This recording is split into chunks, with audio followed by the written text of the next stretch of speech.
High converting emails are kind of easy when it comes to email marketing. My name's Gavin, I run an email and SMS marketing agency, and I have a microphone here so you know I know what I'm talking about.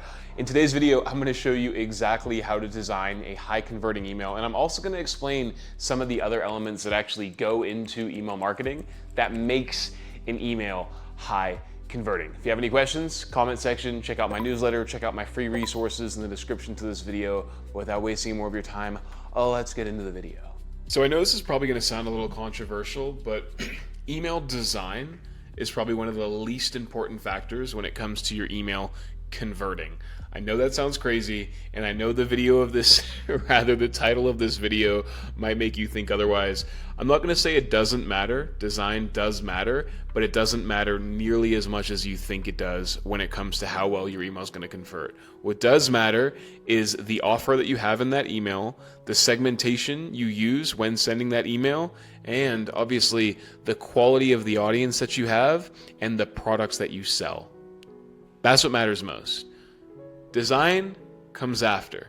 But on that note, I am going to explain a little bit about what makes design good and what makes it effective. So if you can see here in this header image, I'm going to explain and move things a little bit around just to illustrate a point. The header image, or rather the email, is going to display in two different ways, desktop and mobile. And the reality is the majority of people are actually going to view your emails on mobile compared to desktop. So when you're designing your emails, I like to use a tool like Figma. You need to make sure that you're aware that you have both desktop and mobile versions designed properly. What does that look like? Well, desktop, you need to make sure it's 600 pixels in width, and mobile, 375 in width, okay? You can play with the mobile range. I go for 375 a little bit. First thing you need to do in your email is make sure that you have a picture of somebody, ideally a person, using your product. The more human elements you can get into your emails, the better, and it has to be using your product. As you can see here, this is a company that sells shirts and clothing, and we have a human being wearing that product. You also want to make sure that the header image text is clear and that you have a button above the fold. As you can see here, this is not, okay? Because you can see the text is kind of overlaying there. So we actually want to bring this down a little bit, but we don't want to obscure the person here. Now, having a call to action above the fold is essential. Let me explain what above the fold actually means. So you see in the email here, if I go into my inbox actually, let me make a point here. I'm going to go into my inbox and show you what the difference between above the fold and below the fold is when it comes to design. Let me show you here. So this is my inbox.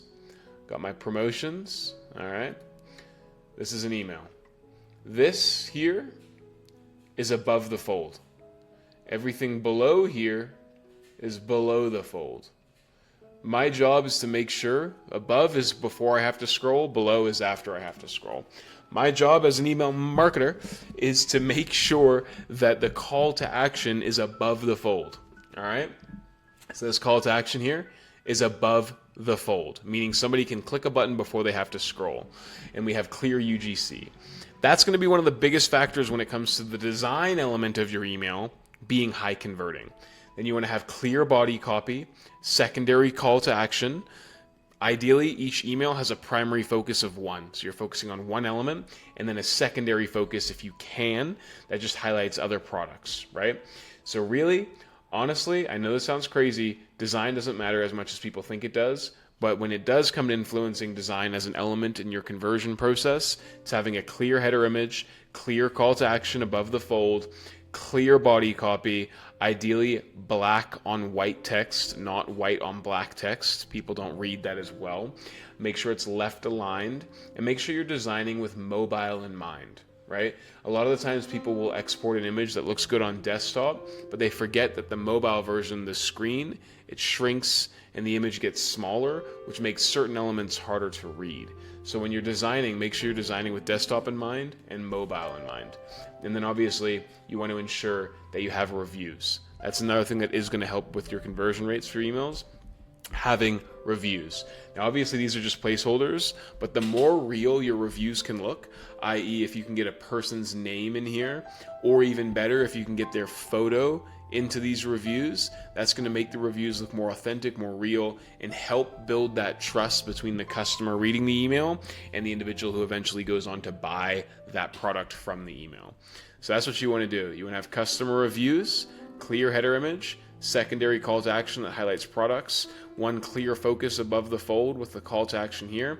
And if you can, like, I do like to restrict my emails to having one primary focus, like one primary message, and then a secondary message underneath that that's kind of like a, hey, here's our other products and here's our reviews. But each email that you send should have one primary goal, whether it be focused on one product, one review, one update, and then below that, a secondary throwaway call to action that's like a, our catalog essentially, which you can see we've kind of done here with that template.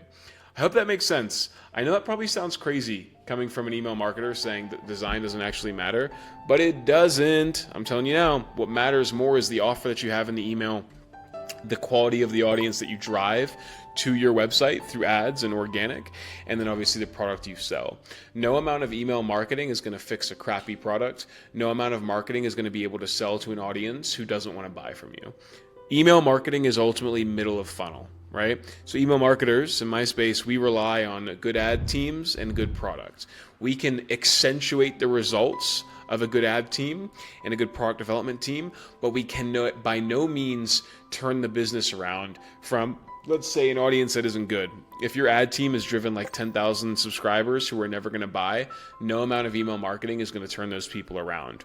What it can do is it can accentuate the buying behavior of a good audience, especially when you consider the fact that 80% of your email marketing revenue comes from people who've already placed an order once. Fun fact. Any questions? Let me know. I make advanced email and SMS marketing strategies for a range of e-commerce businesses. So if you need help with that stuff, check out the description of this video. Link to my Calendly down below. I make 3 videos a week like this every single week. Subscribe to the channel, check out my newsletter, and we'll see you in the next video. Thanks for watching.